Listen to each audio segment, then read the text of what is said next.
Can money be measured in weight? That used to be the norm, but these days it is harder.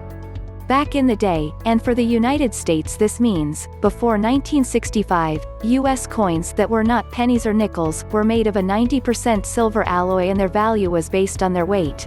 One silver dollar, the big ones, not the current gold tone ones, weighed the same as two half dollars, 4 quarter dollars, 10 dimes, or any combination of silver coins totaling 100. This means that essentially, 1 pound of 90% silver US coins will have a face value of about $20 and, at relatively current prices, about $200 worth of silver.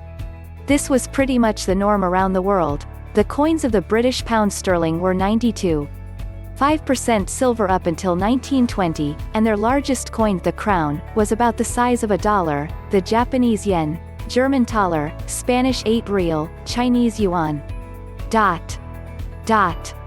All silver coins about the size of a dollar, with subunits that totaled the weight of the whole, and sticking to a relative standard, so that purer coins were slightly lighter and thus the total weight of the silver could be easily converted into any coin type regardless of the national origin of the coins. Once silver coins started being debased, their silver content reduced, this pseudo-standardization weight right out the window, since the silver content was not at all constant relative to weight. Still, generally speaking, many if not most countries try to maintain a degree of consistency in their coinage. If the coins are of the same material, their relative value is still based on their weight. Current post-1964 US dimes, quarters, and post-1970 half dollars maintain a straight weight to face value relationship, but cents, nickels, and gold tone and Susie B dollars are not part of this ratio. In other words, you can be confident of the face value of a given weight of coins only if the coins involved are all post-1964 dimes, quarters, and/or post-1970 half dollars.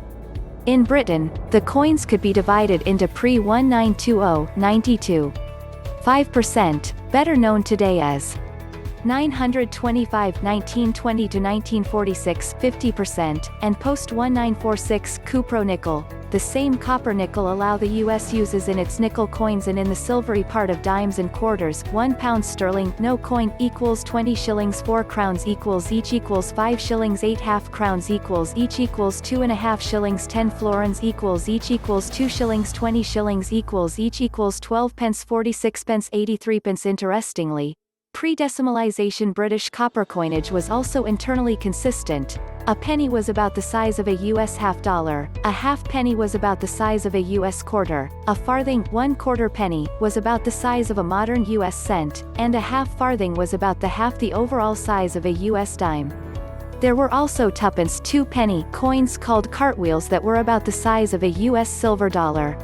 Same applies to gold coins. The non-bullion US eagle was worth $10. The half eagle was $5 and weighed half of an eagle. A quarter eagle was worth $2.50 and weighed 1/4 of an eagle, and the double eagle was ...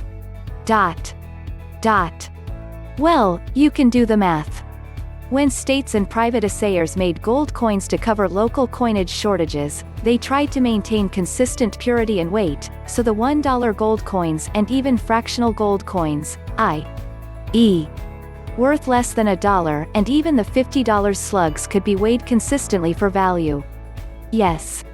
Coins have a precise manufactured weight, so you can count coins by weight. There are scales that do this, not just coins but any item with a known weight. There can be problems. Sometimes the money changes. The mass of a penny was 3.1 gram before 1982, but a penny after 1982 weighs 2.5 grams. Mass of a penny, the physics factbook. Coins wear, and get dirty. That can affect the weight.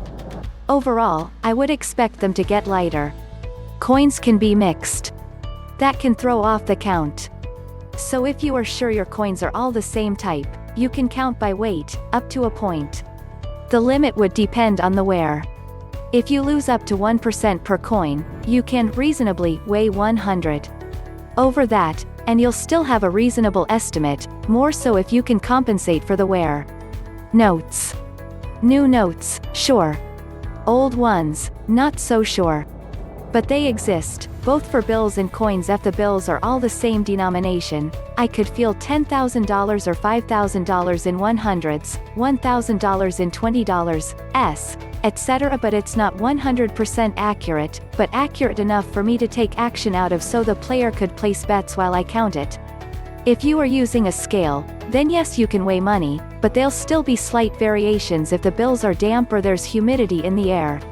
However, it would be better and more accurate to use a bill counter. I wouldn't use weighing as a means to count money unless there was an enormous amount of cash on hand, and a few 100,000 variants over hundreds of millions wouldn't matter much.